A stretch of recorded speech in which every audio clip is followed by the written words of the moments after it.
नमस्कार, हर्ष न्यूज की तेज गति वाली बुलेटिन छत्तीसगढ़ रफ्तार में आपका स्वागत है। चलिए शुरू करते हैं क्षेत्रीय खबरों की तेज बुलेटिन छत्तीसगढ़ रफ्तार। छत्तीसगढ़ में पिछले 24 घंटे के दौरान प्रदेश की कई जगहों पर हल्की से मध्यम बारिश दर्ज की गई। मौसम विभाग के अनुसार अब तक प्रदेश में मानसून सामान्य बना हुआ है और औसत से केवल 3% कम बारिश रिकॉर्ड की गई है।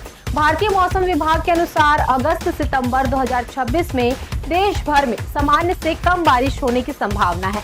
हालांकि मध्य भारत के कुछ हिस्सों में सामान्य या सामान्य से अधिक बारिश के संकेत हैं, जिससे छत्तीसगढ़ में भी अच्छी बारिश की उम्मीद बनी हुई है। छत्तीसगढ़ में बिजली दरों में बढ़ोतरी और स्मार्ट मीटर के मुद्दे पर कांग्रेस ने राज्य सरकार के खिलाफ चरणबद्ध आंदोलन की घोषणा की है। जांजगीर चांपा में आयोजित पत्रकार वार्ता में जिला कांग्रेस कमेटी ने बताया कि अगस्त से प्रदेश भर में स्मार्ट मीटर हटाने और बढ़ी हुई बिजली दरों में वापस लेने की मांग को लेकर अभियान शुरू किया जाएगा। अगस्त से कांग्रेस कार्यकर्ता घर घर जाकर लोगों से स्मार्ट मीटर हटाने और बिजली दरों में बढ़ोतरी के विरोध में आवेदन भरवाएंगे। यह अभियान लगातार 2 महीने तक चलाया जाएगा। कर्रा घाटी में 31 जुलाई को देर रात एक तेंदुए ने 2 ग्रामीणों पर जानलेवा हमला किया। इस घटना के दूसरे दिन शनिवार सुबह हमलावर मादा तेंदुआ एक ग्रामीण के घर के बरामदे में मृत मिली। इस घटना से ग्रामीणों में दहशत है। वन विभाग तेंदुए की मौत के कारणों को लेकर उलझ गया है। प्रारंभिक पोस्टमार्टम रिपोर्ट से खुलासा हुआ कि मृत तेंदुए के सिर पर अंदरूनी चोट है, एक दांत भी क्षतिग्रस्त है। ग्रामीणों और तेंदुए के बीच संघर्ष की आशंका जताई जा रही है। रायपुर रेंज में अपराध नियंत्रण और पुलिसिंग को अधिक प्रभावी बनाने के लिए शनिवार को पुलिस महानिरीक्षक की अध्यक्षता में समीक्षा बैठक आयोजित की गई।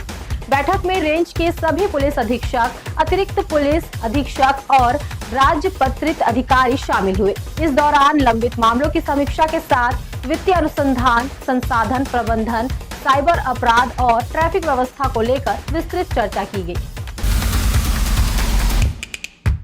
छत्तीसगढ़ के रायपुर में कथित लव जिहाद का मामला सामने आया है। युवती ने आरोप लगाया कि इंस्टाग्राम पर सोनू नाम बताकर एक लड़के ने उससे दोस्ती की। लड़के ने करीब 6 महीने तक अपनी धार्मिक पहचान छिपाई और शादी के बाद उस पर धर्म परिवर्तन का दबाव बनाया।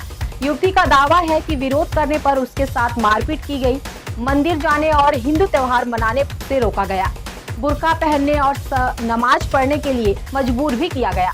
मामला पंडरी थाना क्षेत्र का है। युवती ने थाने में शिकायत दर्ज कराई है, जिसके बाद पुलिस ने जांच शुरू कर दी है। वहीं बजरंग दल के कार्यकर्ताओं ने भी थाने पहुंचकर कार्रवाई की मांग की। राजधानी रायपुर में ट्रैफिक जाम से राहत दिलाने के लिए पुलिस की क्विक रिस्पांस टीम तेजी से काम कर रही है।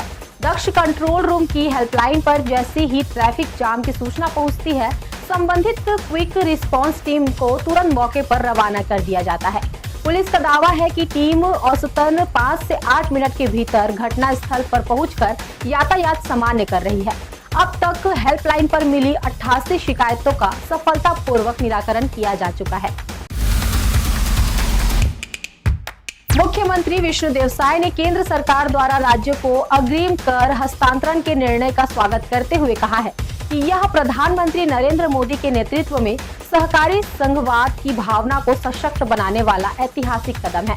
उन्होंने कहा कि राज्यों की विकास आवश्यकताओं को ध्यान में रखते हुए समय से पहले हिस्सेदारी उपलब्ध कराना केंद्र सरकार की संवेदनशील, दूरदर्शी और विकास उन्मुखी सोच का परिचायक है।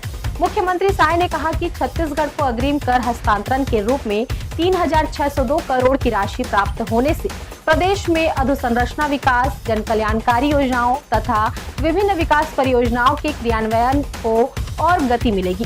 इससे सड़क, सिंचाई, शिक्षा, स्वास्थ्य, पेयजल सहित विभिन्न क्षेत्रों में चल रहे कार्यों को समयबद्ध ढंग से आगे बढ़ाने में सफलता मिलेगी और विकास के लाभ अंतिम व्यक्ति तक अधिक प्रभावी ढंग से पहुंच सकेगी। राजधानी रायपुर के ओसीएम चौक से महिला थाना तक नगर निगम ने करीब 4 वर्ष पहले करीब 26 लाख रुपए खर्च कर आधुनिक पाथवे बनाया था। पेड़ों की सुरक्षा, सौंदर्यीकरण और मवेशियों से बचाव के लिए लगाई गई लोहे की पूरी ग्रिल चोरी हो गई है। मौके पर केवल घूमने वाला लोहे का गेट बचा हुआ है, जिससे सरकारी संपत्ति की सुरक्षा व्यवस्था पर सवाल उठ रहे हैं। ग्रिल हटने के बाद पाथवे पर मवेशी बैठने लगे हैं, जिससे राहगीरों को परेशानी हो रही है। साथ ही पेड़ों की सुरक्षा भी प्रभावित हो रही है।